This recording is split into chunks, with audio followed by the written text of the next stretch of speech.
ಪರಮಪೂಜ್ಯ ಜಗದ್ಗುರು ಶ್ರೀ ಶಿವರಾತ್ರಿ ರಾಜೇಂದ್ರ ಮಹಾಸ್ವಾಮೀಜಿಯವರ 110ನೇ ಜಯಂತ್ಯೋತ್ಸವ ಸ್ಮರಣೋತ್ಸವದ ಈ ಪಾವನ ಕಾರ್ಯಕ್ರಮದಲ್ಲಿ ಭಾಗವಹಿಸಿದಂಥ ಮುಖ್ಯ ಅತಿಥಿಗಳಾಗಿ ಭಾಗವಹಿಸಿದಂಥ ಶ್ರೀಮತಿ ಎಂ.ಕೆ. ಸವಿತಾ ಅವರವರಲ್ಲಿಯೂ ಮತ್ತು ಅಧ್ಯಕ್ಷರಾದಂಥ ಈ ಮೆಡಿಕಲ್ ಕಾಲೇಜಿನ ಪ್ರಮುಖರಾದಂಥ ಶ್ರೀ ಮಹೇಶ್ ಅವರಲ್ಲಿಯೂ 4 ವಿಭಾಗದ ಪ್ರಮುಖರಲ್ಲಿಯೂ ಮತ್ತು ಅತ್ಯಂತ ಶಾಂತವಾಗಿ ಭಾಳ ಶಿಸ್ತುಬದ್ಧವಾಗಿ ಕುಳಿತುಕೊಂಡಂಥ ಎಲ್ಲ ವಿದ್ಯಾರ್ಥಿನಿಯರಲ್ಲಿಯೂ ಮತ್ತು ಎಲ್ಲ ಗುರುವೃಂದದವರಲ್ಲಿಯೂ ನಮಸ್ಕಾರಗಳು.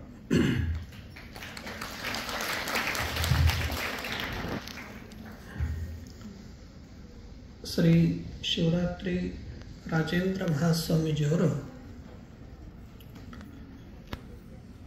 23ನೇ ಜಗದ್ಗುರುಗಳವರು. ಪ್ರಥಮ ಆದಿ ಜಗದ್ಗುರು ಶ್ರೀ ಶಿವರಾತ್ರೀಶ್ವರರು ಕಪಿಲಾ ನದಿ ತೀರದಲ್ಲಿ ಮಹಾನ್ ತಪಸ್ಸನ್ನು ಮಾಡ್ತಾ ಹಲವಾರು ವರ್ಷಗಳ ಕಾಲ ಆ ಪವಿತ್ರ ಕ್ಷೇತ್ರದಲ್ಲಿ ಕಳೆದವರು. ತಪಸ್ಸು ಅಂದರೆ ತಮ್ಮ ಆತ್ಮಸ್ವರೂಪದಲ್ಲಿ ಮುಳುಗುವುದು, ತಮ್ಮ ಆತ್ಮಸ್ವರೂಪದಲ್ಲಿ ಮಗ್ನನಾಗುವುದು. ಆಗ ದಿವ್ಯಚಕ್ಷು ಅಂತಶ್ಚಕ್ಷು ಜಾಗೃತವಾಗ್ತದೆ. ಅದಕ್ಕೆ ದಿವ್ಯ ದೃಷ್ಟಿ ಅಂತ ಕರೀತಾರೆ. ಆ ದಿವ್ಯ ದೃಷ್ಟಿಯಿಂದ ಭೂತ ಭವಿಷ್ಯತ್ತು ವರ್ತಮಾನಗಳನ್ನು ತಿಳಿಯುವಂಥ ಸಾಮರ್ಥ್ಯ ಬರ್ತದೆ. ಅಂಥ ಶಿವಯೋಗಿಗಳಿಗೆ ಯತಿಶ್ರೇಷ್ಠರು, ತಪೋನಿಷ್ಠರು, ಜ್ಞಾನ ಆರಾಧಕರು ಅಂತ ಕರೀತಾರೆ. ಅವರು ತಮ್ಮ ಅತೀಂದ್ರಿಯ ಶಕ್ತಿಯಿಂದ, ಅಮಾನುಷ ಶಕ್ತಿಯಿಂದ ಗಂಗರು ಮತ್ತು ಚೋಳರಾಜರ ಯುದ್ಧವನ್ನೆಲ್ಲ ಅರಿತುಕೊಂಡು ಮನುಷ್ಯನಿಗೆ 2 ಬಲಗಳಿವೆ. ಒಂದು ದೈಹಿಕವಾದಂಥ ಬಲ, ಒಂದು ಆಧ್ಯಾತ್ಮಿಕ ಬಲ. ರಾಜರಲ್ಲಿ ತಮ್ಮ ದೈಹಿಕವಾದಂಥ ಶಕ್ತಿ ಬಲ ಇರ್ತದೆ. ತಮ್ಮ ಅಸ್ತ್ರಶಸ್ತ್ರಗಳಿಂದ, ಸೈನ್ಯ ಬಲದಿಂದ ರಾಜ್ಯ ವಿಸ್ತಾರ ಮಾಡುವ ಸಲುವಾಗಿ ಅವರು ಯುದ್ಧವನ್ನು ಮಾಡ್ತಾ ಇದ್ರು. ಯುದ್ಧ ಅಂದರೆ ಹಿಂಸ, ಕ್ರೂರತೆ, ದ್ವೇಷ ಇವೆಲ್ಲವೂ ತುಂಬಿರ್ತದೆ. ಇದೆಲ್ಲವನ್ನು ಅರಿತುಕೊಂಡಂಥ ಶಿವರಾತ್ರೀಶ್ವರರು ತಾನಾಗಿಯೇ ಒಂದು ಕುದುರೆ ಕೂಡ ಆ ತಪಸ್ವಿಗಳ ಹತ್ರ ಬರುವಂತೆ ಒಂದು ದಿವ್ಯ ದೃಷ್ಟಿಯಿಂದ ನೋಡಿದಾಗ ಅವರ ಹತ್ರ ಬಂದು 3 ಸಲ ಪ್ರದಕ್ಷಿಣೆ ಮಾಡಿರೋದಕ್ಕಾಗಿ ಪ್ರದಕ್ಷಿಣಾಪುರ ಸುತ್ತೂರು ಅಂತ ಇವತ್ತಿಗೂ ಕೂಡ ಹೆಸರನ್ನು ಪಡೆದುಕೊಂಡಿದೆ. ಅವರು ತಮ್ಮ ದಿವ್ಯ ದೃಷ್ಟಿಯಿಂದ ಎಲ್ಲವನ್ನು ಅರಿತುಕೊಂಡು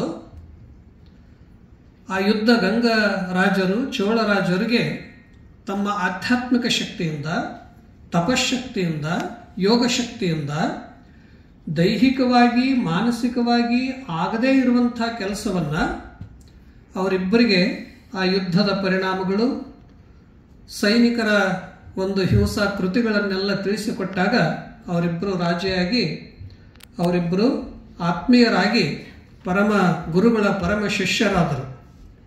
ಅದಕ್ಕಾಗಿ ಗುರುಗಳಿಗೆ ಅಂದು ಸಾವಿರ ವರ್ಷಗಳ ಹಿಂದೆ ಆಶ್ರಮ ಸ್ಥಾಪನೆಗೆ ಗಂಗರಾಜರು ಚೋಳರಾಜರು ಪ್ರಮುಖರಾದರು. ಅಂದಿನಿಂದ 23 ಜಗದ್ಗುರುಗಳವರು ತಪಸ್ಸು, ಯೋಗ, ಶಿಕ್ಷಣ, ಸಂಸ್ಕೃತಿ, ಸಂಸ್ಕಾರಗಳನ್ನು ಕೊಡ್ತಾ ಬಂದರು. ಪ್ರಮುಖವಾಗಿ 22ನೇ ಜಗದ್ಗುರುಗಳು ಮಂತ್ರ ಮಹರ್ಷಿಗಳು. ಮಂತ್ರ ಮಹರ್ಷಿಗಳು ಅಂದರೆ ಮಂತ್ರ ದ್ರಷ್ಟಾರರು. ಹೇಗೆ ನೀವೊಂದು ಸಿಲೆಬಸ್ಸನ್ನು ಓದಿ ಮುಗಿಸ್ಬಿಡ್ತೀರಿ, ಆದರೆ ಮಂತ್ರ ಮಹರ್ಷಿಗಳು ಓಂ ನಮಃ ಶಿವಾಯ ಅಂತನ್ನುವುದು ಶಿವನ ಷಡಕ್ಷರ ಮಂತ್ರವಿದು. ಈ ಮಂತ್ರವನ್ನು ಸದಾಕಾಲ ಅದು ಬರೆಯುವುದು, ಜಪಿಸುವುದು, ಸ್ಮರಿಸುವುದು, ಅವರ ಶರೀರದ ಕಣಕಣಗಳಲ್ಲಿ ಏನು ತುಂಬಿತ್ತು ಅಂದರೆ ಮಂತ್ರ ತುಂಬಿತ್ತು. ಅದಕ್ಕಾಗಿ ಅವರಿಗೆ ಮಂತ್ರ ಮಹರ್ಷಿಗಳು ಅಷ್ಟೇ ಅಲ್ಲ, ಕೋಟ್ಯಂತರ ಮಂತ್ರಗಳನ್ನು ಬರೆದಿಟ್ಟಂಥ ಈ ರಾಷ್ಟ್ರದಲ್ಲಿ ಏಕೈಕ ಋಷಿಪುಂಗವರು ಅಂದರೆ ಮಂತ್ರ ಮಹರ್ಷಿಗಳು. ಯಾಕೆಂದರೆ ಓಂ ನಮಃ ಶಿವಾಯ ನೀವು ದಿನ ಬರಿಬೇಕಲ್ಲ, ಅದರಲ್ಲಿ ತನ್ಮಯಾಗಿ ಬರೆದಂಥವರು ಅವರು ಈ ಒಂದು ಸಂಸ್ಥೆಗೆ ಒಂದು ಹೊಸ ರೂಪವನ್ನು, ಹೊಸ ಆಯಾಮವನ್ನು ಕೊಟ್ಟಂಥವ್ರು. ಎಲ್ಲಕ್ಕೂ ಒಂದು ಸಂಸ್ಥೆಗೆ ಭದ್ರ ಬುನಾದಿಯನ್ನು ಕಾಯ್ದೆಯಡಿ, ನಿಯಮದಡಿ ಎಲ್ಲವನ್ನ ಅಚ್ಚುಕಟ್ಟಾಗಿ ಮಾಡಿದಂಥವ್ರು. ಅವರ ಪರಮ ಶಿಷ್ಯರಾದಂಥವರು 23ನೇ ಜಗದ್ಗುರುಗಳು ಶ್ರೀ ಶಿವರಾತ್ರಿ ರಾಜೇಂದ್ರ ಮಹಾಸ್ವಾಮೀಜಿಯವರು. ಮಂತ್ರ ಮಹರ್ಷಿಗಳು ಆಜ್ಞೆಯಂತೆ, ಆಶೀರ್ವಾದದಂತೆ ಅವರು ಜನ್ಮ ತಾಳಿದರು. 8ನೇ ವರ್ಷದಲ್ಲಿಯೇ ಅವರು ಈ ಬೃಹತ್ತಾದಂಥ ಧರ್ಮ ಪರಂಪರೆಯ ಸಿಂಹಾಸನಾರೋಹಣವನ್ನು ಮಾಡಿದರು. ಆ ಸಂದರ್ಭದಲ್ಲಿ ಅವರಿಗೆ ಕಲಿಬೇಕು ಅನ್ನೋದು ಇಚ್ಛೆ. ಆದರೆ ಎಷ್ಟೋ ನಮ್ಮ ಭಾರತದಲ್ಲಿ ಮತ್ತು ಕರ್ನಾಟಕದಲ್ಲಿ ಆಗಿನ ಕಾಲದಲ್ಲಿ 50 ವರ್ಷದ ಹಿಂದೆ ಇನ್ನೂ ಕೂಡ ಸರ್ಕಾರವೂ ಕೂಡ ಶಿಕ್ಷಣದ ಬಗ್ಗೆ, ಅನ್ನದಾಸೋಹಗಳ ಬಗ್ಗೆ ಕಲ್ಪನೆ ಇಲ್ಲದಂಥ ಸಂದರ್ಭದಲ್ಲಿ ಎಲ್ಲ ಬಡ ಮಕ್ಕಳಿಗೆ, ಬಡ ಮಕ್ಕಳ ಕಲಾ ಕೌಶಲ್ಯಗಳು, ಪ್ರತಿಭೆಗಳು ಇವೆಲ್ಲವೂ ಬೆಳಿಬೇಕು. ಆಗಿನ ಕಾಲದಲ್ಲಿ ಆರ್ಥಿಕ ಸಮಸ್ಯೆ ಇದ್ದಾಗ ಅನ್ನ ದಾಸೋಹ ಅವರಿಗೆ ನಡಿಬೇಕು ಅನ್ನುವ ಒಂದು ಸಂಕಲ್ಪದಿಂದ 1950ರಲ್ಲಿ ಶಿಕ್ಷಣ ಸಂಸ್ಥೆಯನ್ನು ಪ್ರಾರಂಭ ಮಾಡಿದರು. ಶಿಕ್ಷಣ ಸಂಸ್ಥೆ ಪ್ರಾರಂಭ ಮಾಡೋದಕ್ಕಿಂತ ಪೂರ್ವದಲ್ಲಿ ಅವ್ರಿಗೇನು ಇಚ್ಛೆ ಇತ್ತಂದರೆ, ನಾನು ಕಾಶಿಯಲ್ಲಿ ಹೋಗಿ ಮಹಾನ್ ಸಂಸ್ಕೃತ ವಿದ್ವಾಂಸನಾಗಬೇಕು, ಮಹಾನ್ ಪಾಂಡಿತ್ಯನಾಗಬೇಕು ಅಂತ ತಿಳ್ಕೊಂಡು ಅವರಿಗೆ ಸಂಕಲ್ಪ ಇಚ್ಛೆ ಇತ್ತು. ಆದರೆ ಇದು ದೊಡ್ಡ ಗುರುಗಳಿಗೆ ಹೇಳಿದರೆ ಬೇಡ ಅಂತಾರಂದು ತಿಳ್ಕೊಂಡು ತಾವೇ ಸ್ವಯಂ ಇಚ್ಛೆಯಿಂದ ಕಾಶಿಗೆ ಹೋಗ್ತಾರೆ. ಕಾಶಿಯಲ್ಲಿ ಹೋಗಿ ಅಲ್ಲಿ ಒಂದು ಗುರುಕುಲದಲ್ಲಿದ್ದುಕೊಂಡು ಕಲಿಬೇಕು ಅನ್ನುವಾಗ ಅಲ್ಲಿ ಕರ್ನಾಟಕದವರು ಭಾಳ ಶ್ರೇಷ್ಠ ವಿದ್ವಾಂಸರಾದಂಥ ಗೌರಿಶಂಕರ ಮಹಾಸ್ವಾಮೀಜಿಯವರು ಇರ್ತಾರೆ. ಅವರು ಮಹಾತ್ಮ ಗಾಂಧೀಜಿಯವರ ನಿಕಟವರ್ತಿಗಳು, ಮಹಾನ್ ವಿದ್ವಾಂಸರು, ಶ್ರೇಷ್ಠ ಯತಿಗಳು. ಇವರಿಗೆ ಪರಿಚಯ ಆದಾಗ ಹೇಳ್ತಾರೆ, ನೀವು ಒಬ್ಬರೇ ವಿದ್ವಾಂಸರಾಗ್ಬೋದು, ದೊಡ್ಡ ಶ್ರೇಷ್ಠ ಯತಿಗಳಾಗ್ಬೋದು, ಆದರೆ ಕರ್ನಾಟಕದಲ್ಲಿ ಎಷ್ಟೋ ಜನ ಬಡವರಿದ್ದಾರೆ, ಆರ್ಥಿಕ ಸಮಸ್ಯೆಗಳಿದ್ದವರಿದ್ದಾರೆ, ಅವರಿಗೆ ಸಾಕಷ್ಟು ಅನಾನುಕೂಲತೆಗಳಿವೆ. ಮೈಸೂರಲ್ಲೇ ಯಾಕೆ ಒಂದು ಶಿಕ್ಷಣ ಸಂಸ್ಥೆ ಪ್ರಾರಂಭ ಮಾಡಬಾರ್ದು? ನಿಮ್ಮಿಂದ ಒಂದು ಶಿಕ್ಷಣದ ಕ್ರಾಂತಿಯೇ ಆಗ್ತಿದೆ. ಅದಕ್ಕಾಗಿ ತಾವು ಒಬ್ಬರು ಜ್ಞಾನಿಗಳು ವಿದ್ವಾಂಸರಾಗೋದಕ್ಕಿಂತ ಲಕ್ಷ ಲಕ್ಷ ಜನ ವಿದ್ವಾಂಸರನ್ನು ಮಾಡುವಂಥ ಅಂತಃಶಕ್ತಿ ನಿಮ್ಮಲ್ಲಿದೆ ಅಂತ ತಿಳ್ಕೊಂಡು ಅವರು ಹೇಳಿದಾಗ ಪೂಜ್ಯರ ಮನಸ್ಸು ಪರಿವರ್ತನೆ ಆಗ್ತದೆ. ಗೌರಿಶಂಕರ ಹೇಳುವ ಸ್ವಾಮೀಜಿಯವರು ಹೇಳುವಂಥದ್ದು ಸತ್ಯ ಇದೆ ಅಂತ ತಿಳ್ಕೊಂಡು ತಾವೇನು ಕಲಿಬೇಕಂತ ಮಾಡಿರ್ತಾರೆ ಅದನ್ನೆಲ್ಲ ಬಿಟ್ಟು ಮತ್ತೆ ಪುನಃ ಮೈಸೂರಿಗೆ ಬರ್ತಾರೆ. ಮೈಸೂರಲ್ಲಿ 1950-51ರಲ್ಲಿ ಶಿಕ್ಷಣ ಸಂಸ್ಥೆಯನ್ನು ಪ್ರಾರಂಭ ಮಾಡ್ತಾರೆ. ಆಗಿನ ಕಾಲದಲ್ಲಿ ಶಿಕ್ಷಣ ಸಂಸ್ಥೆಗಳು ಪ್ರಾರಂಭ ಮಾಡಿ, ಹಾಸ್ಟೆಲ್ಗಳು ಪ್ರಾರಂಭ ಮಾಡಿದಾಗ ಅನೇಕ ಸಮಸ್ಯೆಗಳು ಎದುರಾಗ್ತವೆ. ಆ ಸಮಸ್ಯೆಗಳಿಗೆಲ್ಲ ತಮ್ಮ ತಪಸ್ಸಿನ ಶಕ್ತಿಯಿಂದ, ಅವರು ತಮ್ಮ ಯೋಗದ ಬಲದಿಂದ, ಶಿವಯೋಗದ ಬಲದಿಂದ ಮತ್ತು ಮಾತೃ ಹೃದಯದಿಂದ ಆ ಎಲ್ಲ ಸಮಸ್ಯೆಗಳನ್ನು ಎದುರಿಸುವಂಥ ಧೀಶಕ್ತಿಯನ್ನು ಅವರು ಪೂಜ್ಯರು ಪಡೆದುಕೊಂಡಿರ್ತಾರೆ. ತಮಗೆಲ್ಲ ಗೊತ್ತಿರುವಂತೆ ಅವರು ಒಂದು ಸಲ ಹಾಸ್ಟೆಲ್ದಲ್ಲಿ ಅನ್ನದಾಸೋಹಕ್ಕೆ ಸಮಸ್ಯೆ ಆದಾಗ ಅಲ್ಲಿ ಬಂದು ಒಬ್ಬರು ಮ್ಯಾನೇಜರ್ ಹೇಳ್ತಾರೆ, ನಮಗೆ ಅನ್ನದಾಸೋಹ ನಡೆಸಲಿಕ್ಕೆ ದವಸ ಧಾನ್ಯಗಳ ಸಮಸ್ಯೆ ಆಗಿದೆ ಅಂದಾಗ ಯಾವ ಪೂಜ್ಯರು ತ್ರಿಕಾಲ ಅವರ ವ್ಯಕ್ತಿತ್ವ ಹೇಗಿತ್ತು ಅನ್ನೋದು ನೋಡಿದ ತಕ್ಷಣವೇ ಗೊತ್ತಾಗ್ತದೆ. ಎತ್ತರವಾದ ಶರೀರ, ಯಾವಾಗಲೂ ಹಣೆ ಮೇಲೆ ಭಸ್ಮ, ಕೊರಳಲ್ಲಿ ರುದ್ರಾಕ್ಷಿ, ಕಾಲಲ್ಲಿ ಕಡಾವಿಗೆ, ಕೈಯಲ್ಲಿ ಧರ್ಮದಂಡ. ಅವರು ನಡೆದಲ್ಲೆಲ್ಲ ಏನಂದರೆ ಶಿಕ್ಷಣ ಕ್ಷೇತ್ರಗಳು, ಸಂಸ್ಕೃತಿ ಸಂಸ್ಕಾರದ ಸುಗಂಧಗಳೇ ಅರಳಿದವು. ಅಂಥ ಒಬ್ಬ ಪೂಜ್ಯರು ತ್ರಿಕಾಲದಲ್ಲಿ ಶಿವಯೋಗ ಉಪಾಸನೆಯನ್ನು ಮಾಡ್ತಾ ಇದ್ರು. ಅವರಿಗೆ ಬೆಳ್ಳಿಗೆ ಕರಡಿಗಿರ್ತದೆ, ಅದನ್ನು ಗಿರಿವೆ ಇಟ್ಟು ಹಣ ತಗೊಂಡ್ಬಂದು ಒಂದು ಶಿಕ್ಷಣ ಸಂಸ್ಥೆಯನ್ನು ನಡೆಸಿದರು. ಅಂಥ ಸಂದರ್ಭದಲ್ಲಿ ಪೂಜ್ಯರು ಯಾವಾಗಲೂ ತಮ್ಮ ತಪಸ್ಸಿನ ಬಲದಿಂದ ಅನೇಕ ಸಮಸ್ಯೆಗಳನ್ನು ಎದುರಿಸಿದರು. ಈ ರೀತಿಯಾಗಿ ಮನುಷ್ಯನಿಗೆ ಏನು ಬೇಕು ಅಂತ ಅನ್ನೋದು ಪೂಜ್ಯರಿಗೆ ಗೊತ್ತಿತ್ತು. ಶರೀರಕ್ಕೆ ಅನ್ನ ಔಷಧಿ 2 ಬೇಕು, ತಲೆಗೆ ಜ್ಞಾನ ಬೇಕು, ಹೃದಯಕ್ಕೆ ಭಕ್ತಿ ಪ್ರೀತಿ ಪ್ರೇಮಗಳು ಬೇಕು. ಇದೆಲ್ಲಕ್ಕಿಂತ ಮುಖ್ಯ, ಇದೆಲ್ಲವನ್ನು ಕೊಡೋದ್ರ ಜೊತೆಗೆ ಏನಂದ್ರೆ ಹೊಟ್ಟೆಗೆ ಅನ್ನ, ತಲೆಗೆ ಜ್ಞಾನ, ಹೃದಯಕ್ಕೆ ಭಕ್ತಿ ಕೊಡೋದ್ರ ಜೊತೆಗೆ ಮನುಷ್ಯನಿಗೆ ಇನ್ನೊಂದು ಇದೆ, ಭವರೋಗ ಅನ್ನೋದು. ಅದಕ್ಕೆ ಭವರೋಗಕ್ಕೆ ಔಷಧಿಯನ್ನು ಕೊಡುವಂಥವ್ರು ಯಾರು ಅಂದರೆ ಸದ್ಗುರುಗಳು. ಅವರು ಔಷಧದಿಂದ ಶರೀರಕ್ಕೆ ಬರುವಂಥ ರೋಗಗಳು ಕಡಿಮೆ ಮಾಡ್ತೀವಿ. ಆಯುರ್ವೇದದಿಂದ ಆಯುಷ್ಯನ್ನು ಹೆಚ್ಚು ಮಾಡಿಕೊಳ್ಳೋದಕ್ಕಾಗಿ ಅನೇಕ ನಾವು ಉಪಚಾರಗಳನ್ನು ಮಾಡ್ತೀವಿ. ನೋವುಗಳನ್ನು ಕಡಿಮೆ ಆಗೋದಕ್ಕಾಗಿ ಫಿಸಿಯೋಥೆರಪಿಗಳನ್ನು ಮಾಡ್ತೀವಿ. ಆದರೆ ಒಳಗೆ ಜನ್ಮ ಮರಣ ಅಂತ ಅನ್ನೋದಿದೆಲ್ಲ, ಅಜ್ಞಾನ ಅಂಧಕಾರ ಅಂತ ಅನ್ನೋದಲ್ಲ, ಇದನ್ನ ಕಡಿಮೆ ಮಾಡೋದಕ್ಕೆ ಯಾವ ಔಷಧ ಕೊಟ್ಟರು ಹೋಗೋದಿಲ್ಲ. ಅದಕ್ಕೆ ಗುರುಗಳು ಏನಂತಂದ್ರೆ, ಗುರುಗಳ ಮಾತುಗಳೇ ಒಂದು ಉಪದೇಶ. ಭವರೋಗಕ್ಕೆ ಜ್ಞಾನವೇ ಅಮೃತ ಔಷಧ ಅಂತ ತಿಳ್ಕೊಂಡು ಅಂತ ದಿವ್ಯೋಪದೇಶವನ್ನ, ದಿವ್ಯ ಜ್ಞಾನವನ್ನ ಅನುಗ್ರಹಿಸಿದಂಥವರು ಶ್ರೀ ಶಿವರಾತ್ರಿ ರಾಜೇಂದ್ರ ಮಹಾಸ್ವಾಮಿಗಳವರು. ಅದಕ್ಕಾಗಿ ಅವರು ಭವರೋಗ ವೈದ್ಯರವರು, ಶ್ರೇಷ್ಠ ಯತಿಗಳವರು, ಶ್ರೇಷ್ಠ ಮಹಾತ್ಮರವರು. ಇಂಥ ಒಂದು ಅನಂತ ಮುಖವಾಗಿ ಸಮಗ್ರ ರೀತಿಯಲ್ಲಿ ಅವರು ಸಂಸ್ಥೆಯನ್ನು ಬೆಳೆಸಿದಂಥ ಪರಮ ಪೂಜ್ಯರು. ಅದಕ್ಕಾಗಿ ಅಂದು ಅವರು ಶಿಕ್ಷಣ ಸಂಸ್ಥೆಯನ್ನು ಪ್ರಾರಂಭ ಮಾಡಿದ್ದು ಇವತ್ತಿಗೆ ಬಹುತೇಕ 350-400 ಶಿಕ್ಷಣ ಸಂಸ್ಥೆಗಳು ದೇಶ ವಿದೇಶಗಳಲ್ಲಿ ಬೆಳಲಿಕ್ಕೆ ಕಾರಣ ಅಂತಂದರೆ ಪರಮ ಪೂಜ್ಯ ಶ್ರೀ ಶಿವರಾತ್ರಿ ರಾಜೇಂದ್ರ ಮಹಾಸ್ವಾಮೀಜಿಯವರು. ಇವತ್ತು ಭಾರತ ಅಷ್ಟೇ ಅಲ್ಲ, ಬೇರೆ ಬೇರೆ ದೇಶಗಳಲ್ಲಿ ಕೂಡ ಇಂಥ ಒಂದು ಶಿಕ್ಷಣ ಸಂಸ್ಥೆ ಬಹಳ ಭದ್ರವಾಗಿ, ಅದು ಹೇಗೆ ಆಲದ ವೃಕ್ಷದಂತೆ ಇವತ್ತು ಬಹಳ ಭದ್ರವಾಗಿ ಬೆಳಲಿಕ್ಕೆ ಕಾರಣ ಅಂತಂದರೆ ಪರಮ ಪೂಜ್ಯರು. ಅದಕ್ಕಾಗಿ ಅವರ ಕಾರ್ಯದ ವೈಖರಿಯನ್ನು ನೋಡಿ ಮೈಸೂರು ಮಹಾರಾಜರು ಕೂಡ ಅವರಿಗೆ ರಾಜಗುರು ತಿಲಕರು ಅಂತ ತಿಳ್ಕೊಂಡು ಮಾನ ಸಮ್ಮಾನಗಳನ್ನು ಮಾಡಿ ಪ್ರಶಸ್ತಿಗಳನ್ನು ಕೊಟ್ಟರು. ಅದಕ್ಕಾಗಿ ಅವರು ರಾಜ ಮಹಾರಾಜರಿಗೂ ಕೂಡ ಮಾರ್ಗದರ್ಶಕ ಗುರುಗಳು, ಸಾಮಾನ್ಯರಿಗೂ ಕೂಡ ಎಲ್ಲರ ಜೊತೆಗೆ ಬೆರೆತು ಅವರಿಗೆ ಅನೇಕ ಬರುವಂಥ ಕಷ್ಟಗಳನ್ನು, ಸಮಸ್ಯೆಗಳನ್ನು ಪರಿಹರಿಸಿದವರು. ಇಂಥ ಪರಮ ಪೂಜ್ಯರು, ಅವರ ದಿವ್ಯ ದೃಷ್ಟಿ ಅದು ಅಗಾಧವಾದದ್ದು, ಅನಂತವಾದದ್ದು. ಹೇಗೆ ತಮಗೆಲ್ಲ ಗೊತ್ತಿರುವಂತೆ ಒಂದು ಮೀನು ನೀರಿನಲ್ಲಿರ್ತದೆ, ಆದರೆ ಅದು ಬರೀ ತನ್ನ ಮರಿಯನ್ನ ನೋಡಿದ ತಕ್ಷಣವೇ ಮರಿಗಳಿಗೆ ಒಟ್ಟುಕೊಂಡ್ಬಿಡ್ತದಂತ.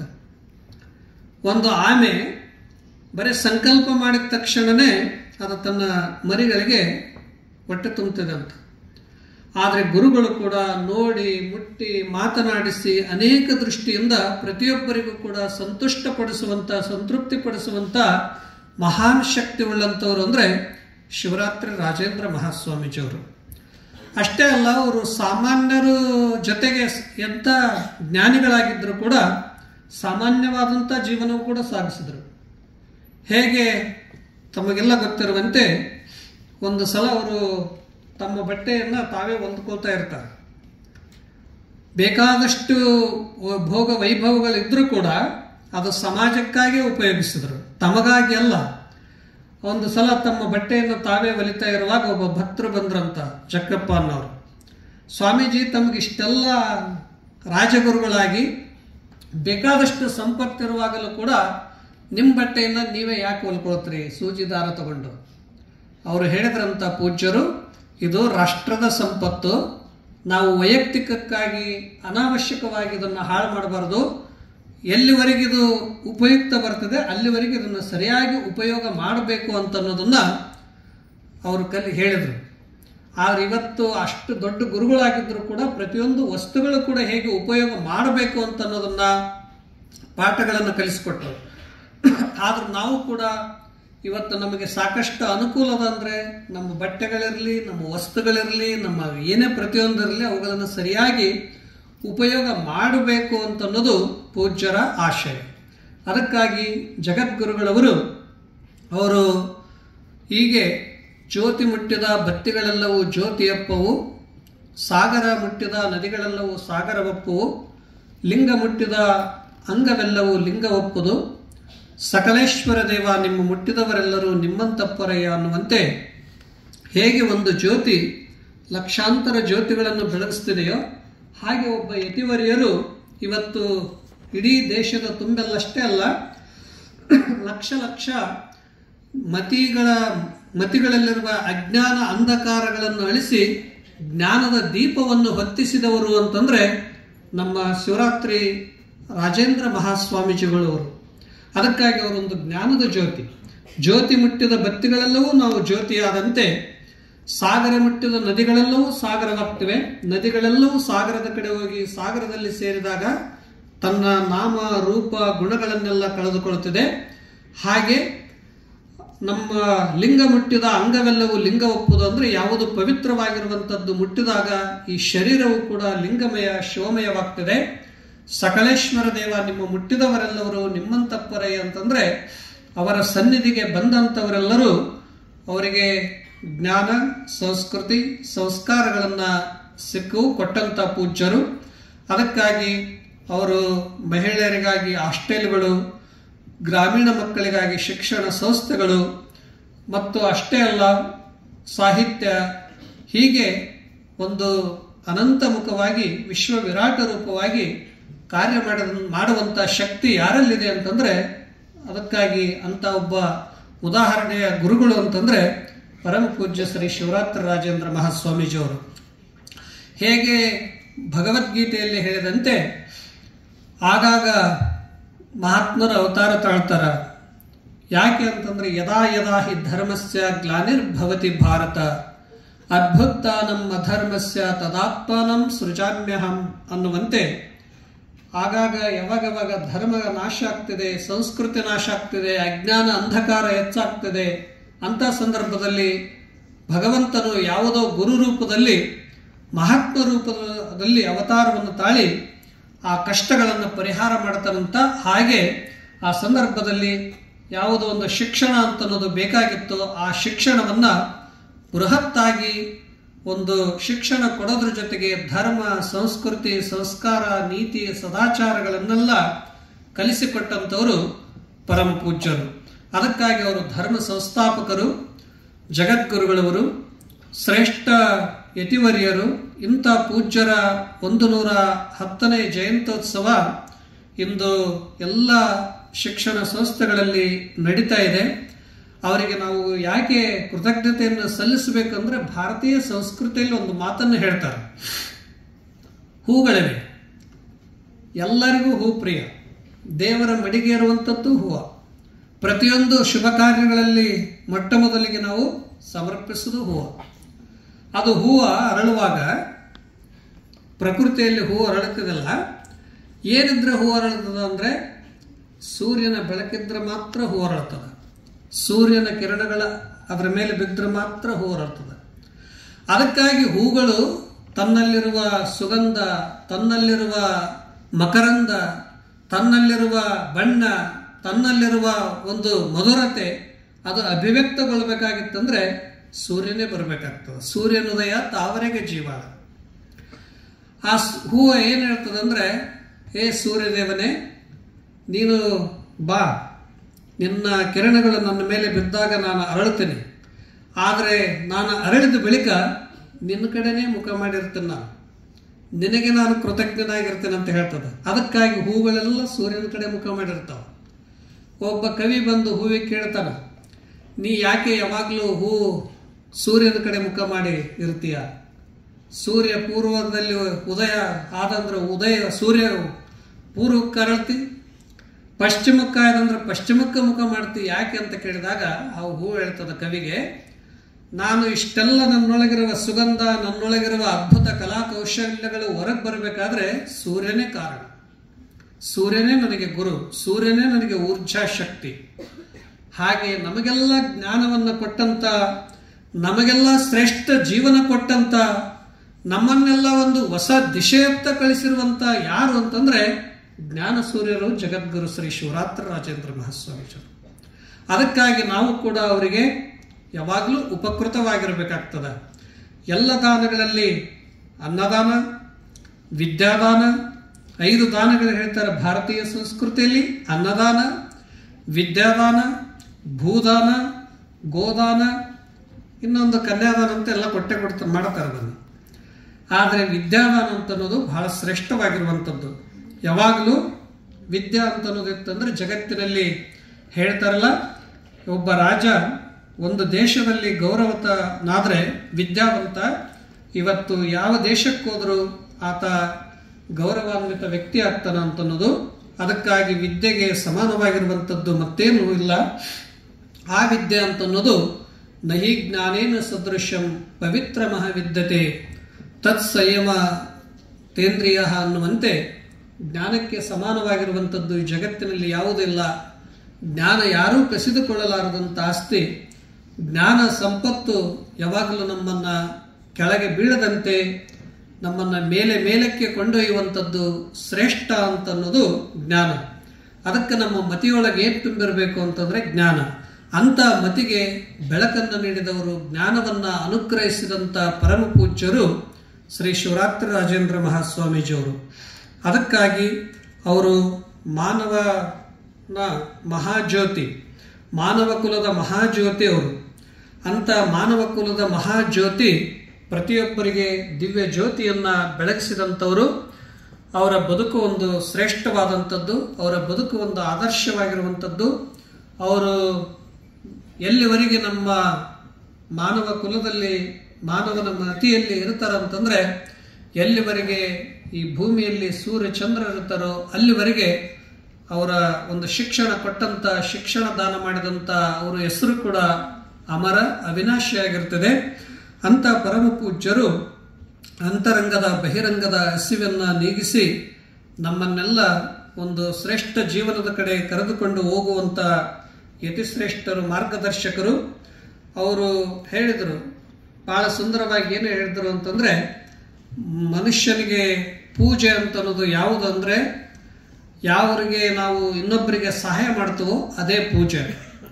ಕಷ್ಟದಲ್ಲಿದ್ದಂಥವರಿಗೆ ನಾವು ಮಾತುಗಳಿಂದಾಗಲಿ ವಸ್ತುಗಳಿಂದಾಗಲಿ ನಾವು ಅವರ ಸಹಾಯ ಮಾಡಿದ್ದೀವಿ ಅಂತಂದ್ರೆ ಅದೇ ದೇವರ ಪೂಜೆ ಅಂತ ಅವರು ಭಾವಿಸಿಕೊಂಡಂಥವರು.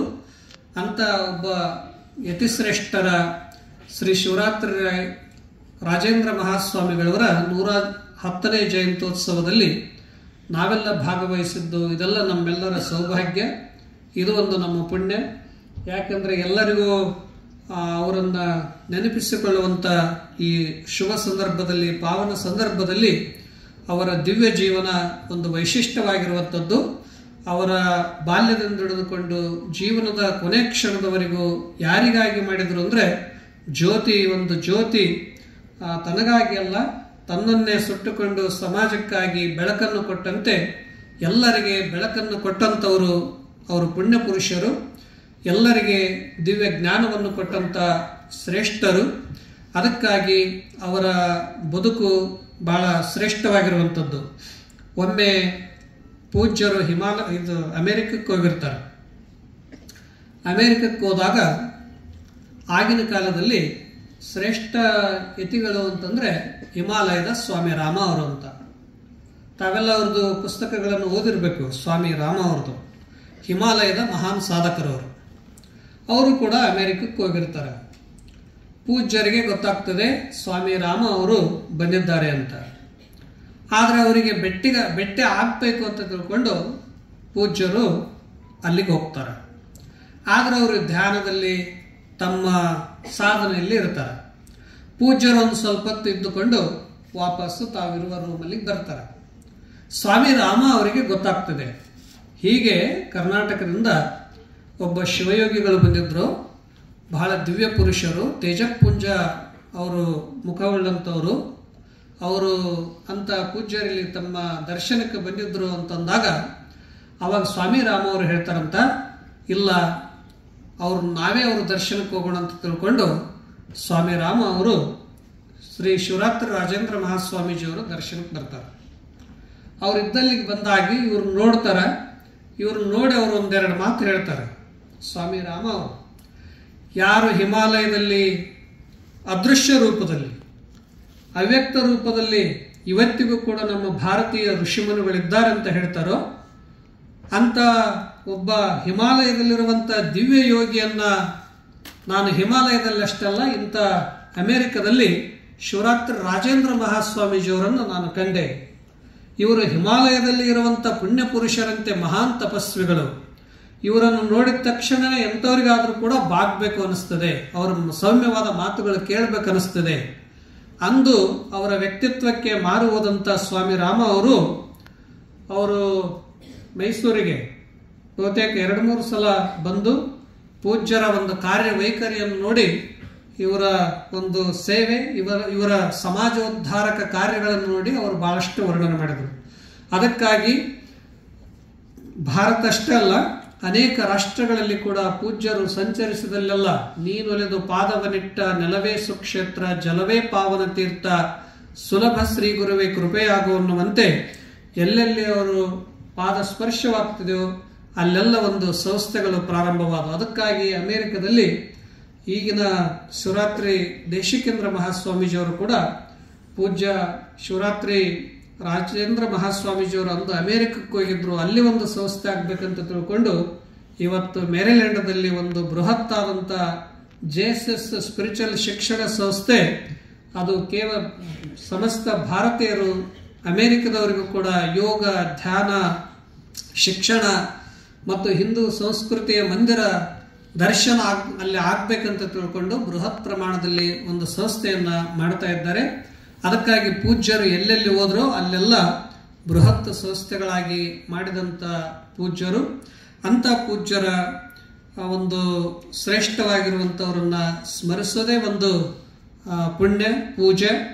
ಅಲ್ಲಮಹಾಪ್ರಭುಗಳು ಹೇಳಿದಂತೆ ನಮಗೆ ಭಗವಂತನನ್ನ ಕಾಣಬೇಕಾಗಿತ್ತು ಅಂದರೆ ಕಂಡದ ಹಿಡಿಯಲಲ್ಲದೆ ಕಾಣುವುದು ನರಸಿ ಹಿಡಿದಿಹನೆಂದಡೆ ಸಿಕ್ಕದೆಂಬ ಬಳಲಿಕೆಯ ನೋಡ, ಕಂಡುದನೆ ಕಂಡು ಗುರುಪಾದವ ಹಿಡಿದಲ್ಲಿ ಕಾಣುವುದು ಕಾಣಬಹುದು ಗುಹೇಶ್ವರ. ಯಾವುದೇ ಮೊಟ್ಟ ಮೊದಲು ನಾವು ಕಾಣಬೇಕಾಗಿತ್ತು ಅಂದರೆ ಗುರುಗಳು ಅಂತ ಅನ್ನೋದು ಮೊಟ್ಟ ಮೊದಲು ಬೇಕು. ಕಂಡದ ಹಿಡಿಯಲಲ್ಲದೆ ಕಾಣುವುದನ್ನು ಅರಸಿ, ಯಾವುದು ನಾವು ಕಾಣೋದಿಲ್ಲ ಅದನ್ನು ಕಾಣಬೇಕಾದ್ರೆ ಮೊದಲು ತೋರಿಸೋರೊಬ್ಬರು ಬೇಕಾಗ್ತದೆ. ನೀವು ಕೂಡ ನಿಮ್ಮ ಕ್ಷೇತ್ರದಲ್ಲಿ ಮೊಟ್ಟ ಮೊದಲು ನಿಮಗೆ ತೋರಿಸೋರು ಯಾರು? ನಿಮಗೆ ಜ್ಞಾನ ಕೊಡುವಂಥವ್ರು ಇಲ್ಲೆಲ್ಲ ಕುಳಿತಾರಲ್ಲ, ಇವರೆಲ್ಲ ಜ್ಞಾನ ಕೊಡುವಂಥವ್ರು. ಇವರ ಮಾತುಗಳನ್ನು ಕೇಳಬೇಕಾಗ್ತದ, ಅವುಗಳನ್ನು ಆಚರಿಸಬೇಕಾಗ್ತದ. ಆಗ ನೀವೊಂದು ಶಿಕ್ಷಣ ಒಂದು ಡಿಗ್ರಿಯನ್ನು ಹೇಗೆ ಪಡೆದುಕೊಳ್ತೀರೋ ಆಧ್ಯಾತ್ಮಿಕ ಕ್ಷೇತ್ರದಲ್ಲಿ ಸ್ಥೂಲವಾದ ಸೂಕ್ಷ್ಮವಾದ ಚರ ಅಚರವಾದಂಥ ಈ ವಿಶಾಲವಾದಂಥ ಜಗತ್ತಿನಲ್ಲಿ ನಾವು ಶಾಶ್ವತವಾದ ಸತ್ಯ, ಒಂದು ಶಾಶ್ವತವಾದಂಥ ಪರಮ ಅನುಭೂತಿಯನ್ನು ನಾವು ಅನುಭವಿಸಬೇಕಾಗಿತ್ತಂದ್ರೂ ಕೂಡ ಕಂಡದ ಹಿಡಿಯಲಲ್ಲದೆ ಕಾಣುವುದನ್ನು ಅರಸಿ ಹಿಡಿದಿಹನೆಂದು ಸಿಕ್ಕದೆಂಬ ಬಳಲಿಕೆ ನೋಡ ಅಂತಂದ್ರೆ ಅದು ಶ್ರಮ ಆಗ್ತಿದೆ ವಿನಃ ಯುಕ್ತಿ ಉಪಾಯದಿಂದ ಮಾಡದೆ ಶ್ರಮ ಆಗ್ತಿದೆ ವಿನಃ ಅದರಿಂದ ಪ್ರತಿಫಲ ಅಂತ ಅನ್ನೋದು ಸಿಗೋದಿಲ್ಲ. ಅದಕ್ಕಾಗಿ ಕಂಡುದನೆ ಕಂಡು ಗುರುಪಾದವ ಹಿಡಿದಲ್ಲಿ ಅಂತಂದ್ರೆ ಯಾವುದೇ ಮೊಟ್ಟ ಮೊದಲು ನಾವು ಕ್ಷೇತ್ರದಲ್ಲಿ ಯಶಸ್ವಿ ಆಗಬೇಕಾದ್ರೆ, ನಮ್ಮ ಜೀವನದ ವಿಜಯತ್ವ ಪ್ರಾಪ್ತಿ ಆಗಬೇಕಾದ್ರೆ, ಸಫಲತೆ ದೊರಕಬೇಕಾಗಿತ್ತು ಅಂತಂದ್ರೆ ನಮಗೆ ಮೊಟ್ಟ ಮೊದಲು ಗುರುವೇ ಶ್ರೇಷ್ಠ. ಅಂತ ಗುರುಗಳ ಕೃಪೆಗೆ ಪಾತ್ರರಾಗುವುದೇ ಅದು ಮಾನವ ಜನ್ಮದ ಸಾರ್ಥಕತೆ. ಅದಕ್ಕಾಗಿ ಗುರು ಅನೇಕ ರೀತಿಯಾಗಿ ನಮಗೆ ದಾರಿ ದೀಪವಾಗಿ ನಮಗೆ ಮಾರ್ಗವನ್ನು ತೋರಿಸುವಂಥವರು ಅಂತಂದರೆ ನಮ್ಮ ಸುತ್ತೂರು ಶ್ರೀ ಪರಂಪರೆ. ಇಂದಿನ ಜಗದ್ಗುರುಗಳು ಕೂಡ ಶ್ರೀ ಶಿವರಾತ್ರಿ ರಾಜೇಂದ್ರ ದೇಶಿಕೇಂದ್ರ ಮಹಾಸ್ವಾಮೀಜಿಯವರು ಕೂಡ ಅದನ್ನು ಬೃಹತ್ತಾಗಿ ಬೆಳಿಬೇಕಂತ ತಿಳ್ಕೊಂಡು ಇವತ್ತು ಉತ್ತರ ಭಾರತದಲ್ಲಿ ಅನೇಕ ಕ್ಷೇತ್ರದಲ್ಲಿ, ನಾನು ಉತ್ತರ ಭಾರತದಲ್ಲಿ ಡೆಲ್ಲಿ ನೋಯ್ಡಾದಲ್ಲಿ ಒಂದು 4 ವರ್ಷ ಇದ್ದೆ, ಟೆಕ್ನಿಕಲ್ ಇಂಜಿನಿಯರಿಂಗ್ ಕಾಲೇಜಲ್ಲಿ ಸ್ಪಿರಿಚುವಲ್ ಸೆಂಟರ್ದಲ್ಲಿ. ಅಲ್ಲಿ ಇದ್ದಾಗ ಕೂಡ ಅಲ್ಲಿ 5,000 ವಿದ್ಯಾರ್ಥಿಗಳು ಓದ್ತಾ ಇದ್ದಾರೆ, 500 ಜನ ಫ್ಯಾಕಲ್ಟಿಗಳಿದ್ದಾರೆ. ಅಲ್ಲಿ ಕೂಡ ನಮ್ಮ ಸಂಸ್ಥೆ ಇರೋದಕ್ಕೆ ನಮಗೆಲ್ಲ ಭಾಳ ಹೆಮ್ಮೆ ಅಭಿಮಾನ. ಕೇವಲ ಕರ್ನಾಟಕದಲ್ಲಿ ಅಷ್ಟೇ ಅಲ್ಲ, ಇವತ್ತು ಬೇರೆ ಬೇರೆ ಕ್ಷೇತ್ರಗಳಲ್ಲಿ ಉತ್ತರ ಭಾರತದಲ್ಲಿ ಜಮ್ಮು ಕಾಶ್ಮೀರದಲ್ಲಿ ಅನೇಕ ಕ್ಷೇತ್ರಗಳಲ್ಲಿ ಕೂಡ ಇವತ್ತು ಅಲ್ಲಿನ ಮಕ್ಕಳು ನಮ್ಮ ಕರ್ನಾಟಕದ ಸಂಸ್ಥೆ ಇದು ಪೂಜ್ಯರ ಸಂಸ್ಥೆ ಅಂತ ತಿಳ್ಕೊಂಡು ಎಲ್ಲ ಎಷ್ಟು ಇದೆ ಸೀಟ್ ಫುಲ್ ಆಗಿಬಿಡ್ತೇವೆ, ಹಾಸ್ಟೆಲ್ನಲ್ಲಿ ಎಲ್ಲ ತುಂಬಿಬಿಡ್ತದೆ. ಅದಕ್ಕಾಗಿ ಒಂದು ಪೂಜ್ಯರ ತಪಸ್ಸಿನ ಶಕ್ತಿ ಇವತ್ತಿಗೂ ಕೂಡ ಎಲ್ಲರನ್ನ ಆಕರ್ಷಿಸುತ್ತದೆ. ಇವತ್ತು ಎಲ್ಲರನ್ನ ಆಕರ್ಷಿಸೋದಷ್ಟೇ ಅಲ್ಲ, ಇಲ್ಲಿ ಬರೀ ಕೇವಲ ನಿಮಗೆ ಶಿಕ್ಷಣ ಅಷ್ಟೇ ಸಿಗೋದಿಲ್ಲ, ಇಲ್ಲಿ ಒಳ್ಳೆಯ ಸಂಸ್ಕಾರವೂ ಸಿಗುತ್ತದೆ. ಒಂದು ಸಚ್ಚಾರಿತ್ರತೆ ಜೀವನವನ್ನು ರೂಪಿಸಿಕೊಳ್ಳಲಿಕ್ಕೆ ಅನೇಕ ವಾತಾವರಣ ಸಿಗುತ್ತದೆ. ಹೊರಗಿನ ವಾತಾವರಣಕ್ಕಿಂತ ಇದು ಒಂದು ಪವಿತ್ರವಾದಂಥ ವಾತಾವರಣ ನಮ್ಮ JSS ಶಿಕ್ಷಣ ಸಂಸ್ಥೆಯಲ್ಲಿ. ಅದಕ್ಕಾಗಿ ಇಂದು 4 ಸಂಸ್ಥೆಗಳವರು ಇಲ್ಲಿ ಕೂಡಿಕೊಂಡು 4 ವಿಭಾಗದ ಪ್ರಮುಖ ಎಲ್ಲ ಕೂಡಿ ಮತ್ತು ತಾವೆಲ್ಲ ಕೂಡಿಕೊಂಡು ಗುರುಗಳ ಒಂದು ದಿವ್ಯವಾದಂಥ ಜೀವನ, ಗುರುಗಳ ಮಹಾನ್ ವ್ಯಕ್ತಿತ್ವವನ್ನು ತಿಳಿದುಕೊಳ್ಳೋದಕ್ಕಾಗಿ ಇದೊಂದು ಸುವರ್ಣ ಅವಕಾಶ. ಅವರು ಎಷ್ಟು ದೊಡ್ಡವರಾಗಿದ್ದರೂ ಕೂಡ ಒಳ್ಳೆಯ ಮಾತುಗಳು ಬಹಳ ಮೃದುವಾಗಿದ್ದವು. ಅವರ ಮಾತಿನಲ್ಲಿ ಅಷ್ಟೇ ಒಂದು ಮಧುರವಾಗಿತ್ತು. ನುಡಿದರೆ ಮುತ್ತಿನ ಹಾರದಂತಿರಬೇಕು ಅಂತನ್ನುವಂತೆ ಯಾವಾಗಲೂ ಅವರ ಮಾತಿನಲ್ಲಿ ಅಹಂಕಾರ ಇಲ್ಲ, ಅಭಿಮಾನ ಇಲ್ಲ, ದಂಭದರ್ಪಗಳಿಲ್ಲ. ಎಲ್ಲರನ್ನ ಯಾವುದರಿಂದ ಗೆಲ್ಲುತ್ತಿದ್ರು ಅಂದ್ರೆ ತಮ್ಮ ಮಾತಿನ ಬಲದಿಂದ, ತಮ್ಮ ದೃಷ್ಟಿಯ ಬಲದಿಂದ, ತಮ್ಮ ಸಂಕಲ್ಪದ ಬಲದಿಂದ. ಅದಕ್ಕಾಗಿ ಅವರನ್ನು ಯಾರು ಇವತ್ತು ದೊಡ್ಡ ದೊಡ್ಡ ಕವಿಗಳು, ಸಾಹಿತಿಗಳು, KS ಆಫೀಸರ್ಗಳು, ವಿಜ್ಞಾನಿಗಳನ್ನ ಆಗಿನ ಕಾಲದಲ್ಲಿ ರೂಪಿಸಿದಂಥವ್ರು ಅಂತಂದ್ರೆ ನಮ್ಮ ಜಗದ್ಗುರು ಶ್ರೀ ಶಿವರಾತ್ರಿ ರಾಜೇಂದ್ರ ಮಹಾಸ್ವಾಮೀಜಿಯವರು. ಅದಕ್ಕಾಗಿ ಅವರನ್ನು ಕಂಡಂಥವ್ರು ಇವತ್ತಿಗೂ ಕೂಡ ಅವರನ್ನ ನೆನಪು ಮಾಡಿದ ತಕ್ಷಣನೇ ಭಾವುಕರಾಗ್ತಾರ. ಮನುಷ್ಯನಿಗೆ ಏನು ಕೊಡೋದು ಅಂತಂದ್ರೆ, ಕೊಟ್ಟರೆ ನಾವು ಅವರ ಅನುಯಾಯಿಗಳಾಗ್ತೀವಂತಲ್ಲ, ಒಳಗಡೆ ನಿಷ್ಕಲ್ಮಶ ಮನಸ್ಸು ಇರಬೇಕು, ನಿಷ್ಕಾಮ ಭಾವನೆ ಇರಬೇಕು, ದಯಾ ಕರುಣೆ ತುಂಬಿದ ಹೃದಯ ಇರಬೇಕು. ಕಣ್ಣಿನಲ್ಲಿ ಕರುಣ ಇದ್ದಾಗ ಮಾತ್ರ ನಾವು ಅವರನ್ನು ಮರಲಿಕ್ಕಾಗೋದಿಲ್ಲ. ಕೇವಲ ಅಂಥ ಒಬ್ಬ ಮಹಾನ್ ಯೋಗಿಗಳು, ಶಿವಯೋಗಿಗಳನ್ನ, ಪುಣ್ಯ ಪುರುಷರನ್ನ ನಾವಿವತ್ತು ಸ್ಮರಣೆ ಮಾಡಿಕೊಳ್ತಾ ಇದ್ದೀವಿ. ಇಂಥ ಪೂಜ್ಯರ ಒಂದು ಸ್ಮರಣೆಯೊಂದಿಗೆ ನನಗೂ ಕೂಡ ನಮ್ಮ ಮಹೇಶ್ ಸರ್ ಅವರು ಹೇಳಿದರು, ನಾನು ಬೆಳಿಗ್ಗೆ ರಂಗನ ಬೆಟ್ಟದಲ್ಲಿ ಇರ್ತಾ ಇದ್ದೀನಿ, ಅದಕ್ಕಾಗಿ ನಾನು ಹೊರಟಿದ್ದೆ. ಮಹೇಶ್ ಸರ್ ಅಂದರು ಕಾರ್ಯಕ್ರಮ ಇದೆ ಅಂತ. ಭಾಳ ಒಳ್ಳೇದಾಯ್ತು. ಯಾಕೆಂದರೆ ನಮಗೆ ನೋಯ್ಡಾದಲ್ಲಿ ಕಾರ್ಯಕ್ರಮಕ್ಕೆ ಹೇಳಿದ್ರು, ಅಲ್ಲಿ ಯಾವುದೋ ಕಾರಣದಿಂದ ನಾವು ಬಂದ್ವಿ. ಇಲ್ಲಿ ನಮ್ಮ ಮಹೇಶ್ ಅವರು ರಾಜೇಂದ್ರ ಮಹಾಸ್ವಾಮೀಜಿಯವರ ನುಡಿ ನಮನದಲ್ಲಿ ಭಾಗವಹಿಸಿ ಅವರು ಸಾಗರದಂತೆ ಇರುವಂಥ ದಿವ್ಯ ವ್ಯಕ್ತಿತ್ವವನ್ನು ಕೇವಲ 4 ಶಬ್ದಗಳಲ್ಲಿ ಹೇಳಲಿಕ್ಕೆ ಕಡಿಮೆ. ನಮ್ಮ ಮತಿಗೆ, ನಮ್ಮ ಭಾವಕ್ಕೆ ಏನು ಗೋಚರ ಆಗ್ತಿದೋ ಅದನ್ನು ನಾವು ವ್ಯಕ್ತ ಮಾಡಬಲ್ಲೆವು. ಅವರು ಹೇಗಿದ್ದಾರಂದ್ರೆ, ಅವ್ರ ಜೀವನ ಅಂದರೆ ದಿವ್ಯ ಸಾಗರದಂತೆ ಇದೆ. ಅದಕ್ಕಾಗಿ ನನ್ನ 2 ಶಬ್ದಗಳಿಂದ, ಅವರಿಗೆ ನನ್ನ ಭಾವಪುಷ್ಪಗಳಿಂದ ನನ್ನ 2 ನುಡಿ ನಮನಗಳನ್ನು ಸಲ್ಲಿಸುತ್ತೇನೆ. ಎಲ್ಲ ಅತಿಥಿಗಳಿಗೂ ತಮ್ಮೆಲ್ಲರಿಗೂ